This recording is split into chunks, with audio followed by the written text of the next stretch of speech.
Good morning, Stand Out Runners. This is Shappy. Thank you for tuning in today. It is July 4th, and it is a Saturday, and I am here in Howard County, Maryland, for a Firecracker 10K.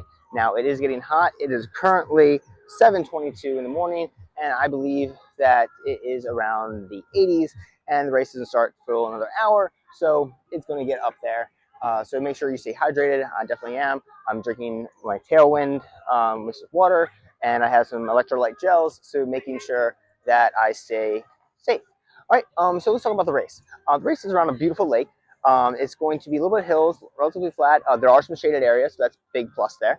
Now, my goals going in is I'm kind of nervous because this will be my first race since I've come back from my injuries and all this time that I'm actually going to really push myself. Now, I obviously have been trying for the other ones, but I haven't really there's a better word for it, but I haven't really redlined yet. You know what I mean? Just getting it all out. And now I really hope to in this race. And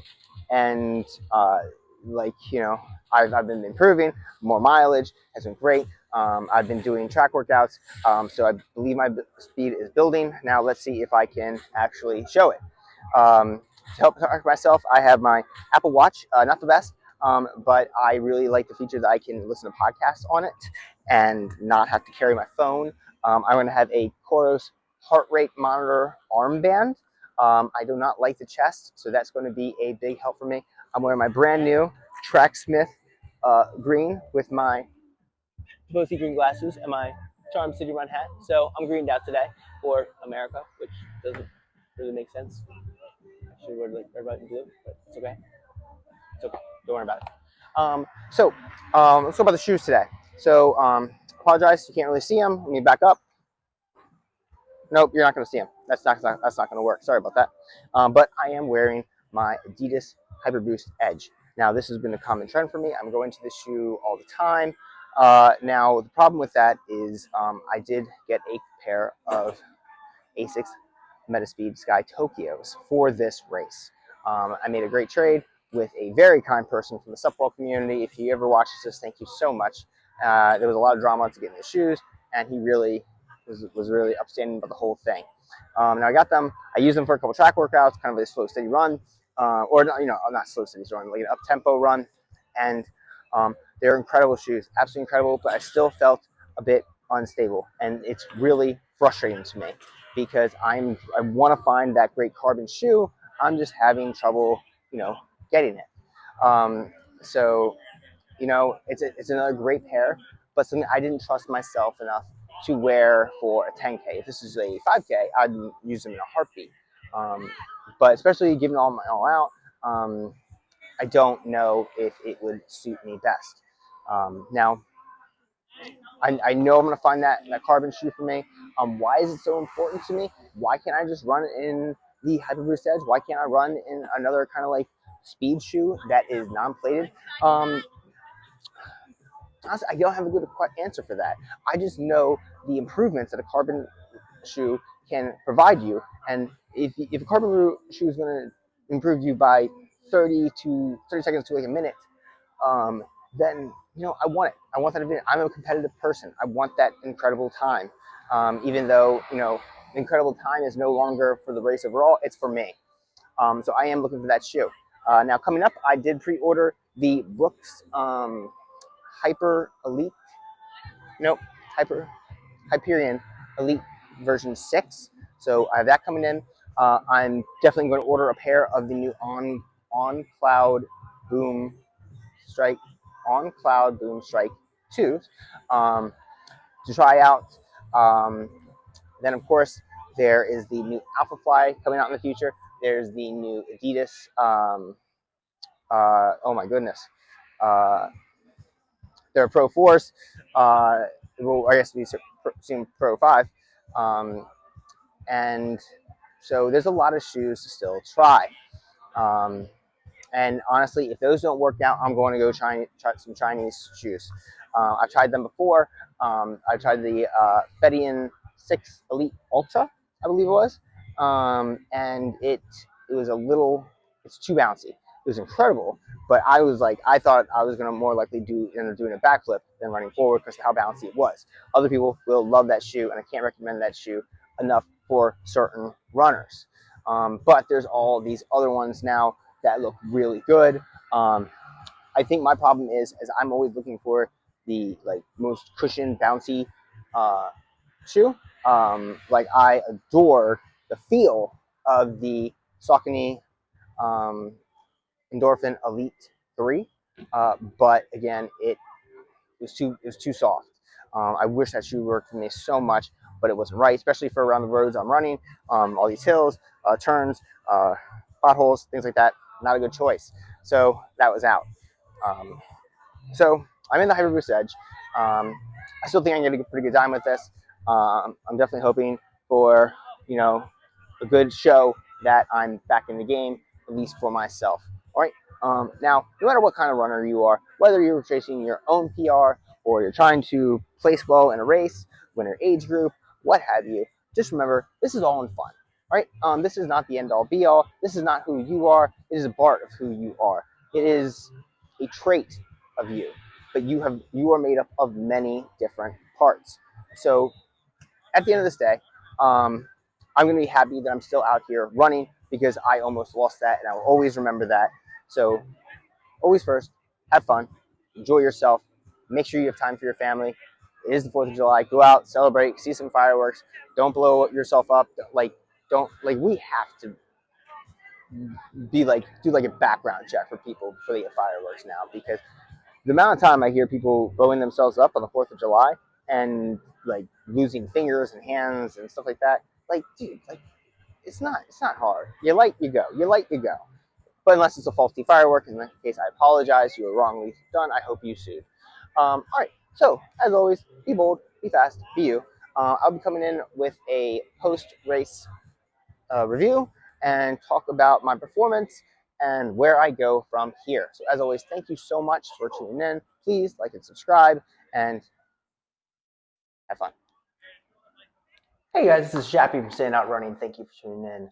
So this is my post-race thoughts. Obviously, I am back in my home because was so hot. I was shaking at the end, so I thought, let's not sit around in the heat and do a video. Let me go home and take a nice ice cold shower and make sure I survive. So here I am. So post-race, let's talk about the results first. I know a lot of you don't care about my races, but please hang around because hopefully these lessons will help you out. Right. So I started out with a goal of finishing in about 45 minutes, and I did not reach that. I finished in 48 minutes, and that was a hard effort for me. Couple things I think I could have shaved more time off of. One, if it was not close to 100 degrees, that could have helped. That would be helpful, probably for my first effort. Also, my shoe choice.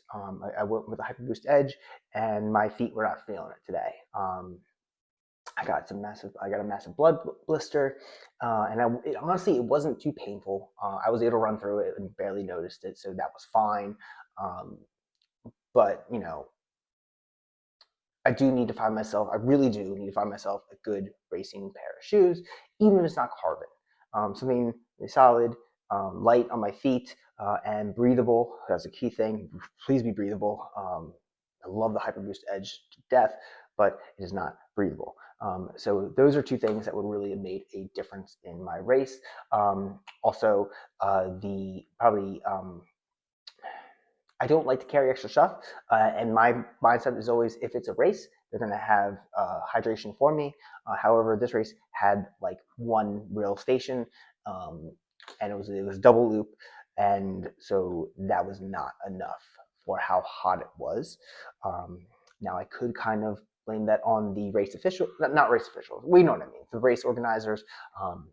It's not too hard to set up another table. It wasn't a massive race, so you didn't need like three people at one table, three volunteers at one table, even though I so much appreciate any volunteers. Thank you so much for everything you do. You really make these races possible. But still, you could have taken, one and set up another table like on the other side, something to break that up more, to give you more chances to get hydration. That would have been a big benefit. So one lesson is make sure you carry your own hydration, or you know what hydration is available. That's kind of sounds like common sense, but that is a real thing. In the race, there were several people who did suffer from heat stroke. Some people passed out on the course. There were their bodies falling all over the place. So that was definitely dangerous conditions today. So probably not the best one for me to try out for an all-time best effort. But I knew myself, and I was pretty happy with it. All right. So I could have gotten, I think I could have gotten more time there. Another thing I would have done is I would have probably carried my own another gel. Um, I keep listening to all these podcasts and everything that talk about, you want to carb up on the run, you want to be carved up and everything. You want like anywhere from 90 to 120 grams of carbs per hour. And, in a 5K, I would never bring a gel. I wouldn't think about that. 10K, I did a 10K earlier in the year and I had a better time. Actually, I don't know. I need to look it up. I'm not sure if I did, but I know I felt better at the end. Granted, it was not like 100 degrees out. That's pretty fact. But I did bring a gel with me. I took one gel at I think about the 3 mile mark. And I think if I had that with me today, that would have helped me finish out the race stronger because I really died off. Now, positives. I got my fastest mile, which was 7:02. All right, not bad. So I feel like if I just went out to do a mile effort, I think I can get to like under 6:30, maybe, because I'm not thinking about, all right, I have like 5 more miles to go. So maybe, possibly, that would hurt, but not bad for what I've been through. So I'll take that. I had my fastest 5K. Thank you, Strava. And now, while I'm happy about that, that should have been a red flag that you're not pacing yourself very well. And that's another big takeaway from me is I need to pace myself better. Now, I did have a watch, and I was trying to keep on under 8 minutes per mile. And I think I finished with about 8 minutes and 12 seconds per mile, which is overall like that was a very good effort for the conditions today. I'm happy with that. But my problem is I couldn't sustain that. If I was doing a half marathon, that was going to be going up. So I need to have a lot of work to get there. All right. But fastest 5K. I think it was finished in 23 minutes. So not terrible. Again, remembering where I've come from, I'm pretty happy with that. And then overall results. Look, it's a local race. I get it. This is not the London Marathon. This is not a major. This is not like a world-renowned race or anything. It's a local 5K and 10K on the 4th of July. It's very family-oriented. That being said, out of 118 runners in the 10K, so like I said, super small. There was a lot more people doing the 5K because they had common sense and said it's hot. But out of the 118 runners for the 10K, I came in 7th place overall. So I was pretty happy with that. There was a few hidden carbon people who kind of popped up here and there. I'm like, all right, I see you. And then I finished first place in my age group overall.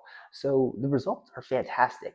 And looking in a vacuum, if I just looked at that, I'd be very happy.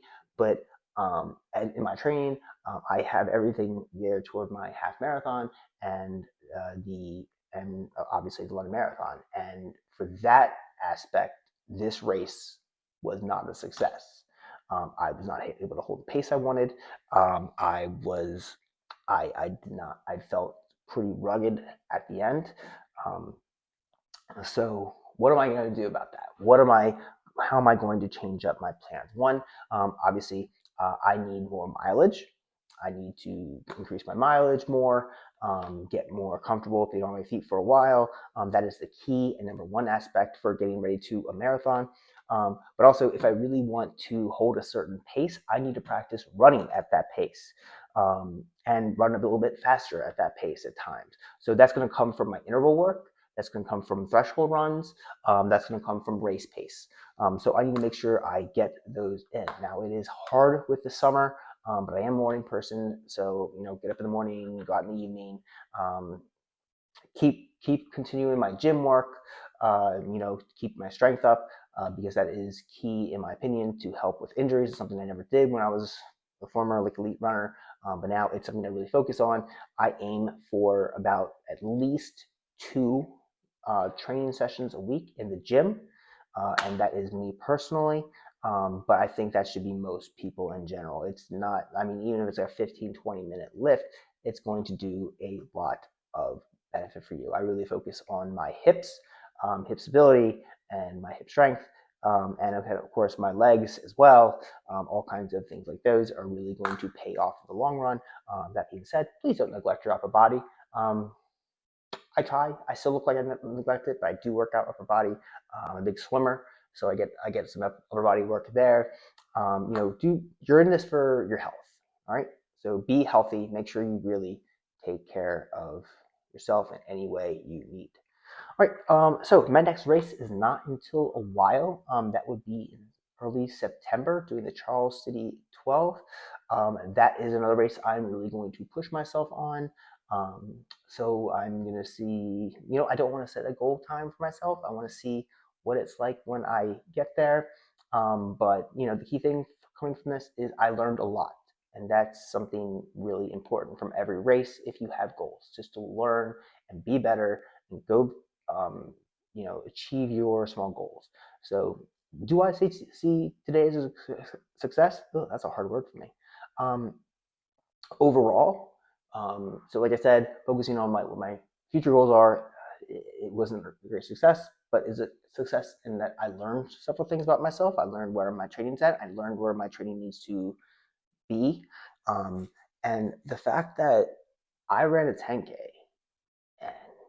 and again, remembering several doctors, several times that told me I would never run again, that's special. That's absolutely special. And considering, given the condition, like a top 10 place, first in my age group, it feels so good. Not even, I didn't even stay for like the trophy or anything like that. I didn't care about that. It's just the fact that I was able to do it. My body was able to do that successfully. So never forget that. Even if you finish a race and it's not the time you wanted, just remember that there was a time. I don't care who you are. I don't care if you're a super elite Olympic marathoner or if you're going off your couch to 5K program and you finish a 5K in like an hour. I don't care. The fact that you finished and you're out there doing it, that is something you should always see as a success. All right. So I know this is a bit more boring. Probably not many of you are not going to watch this video because you are more interested in shoes or things like that. But if you are watching this, thank you so much for your time. I really appreciate it. And always remember, be bold, be fast, be you, and be safe in the summer. All right.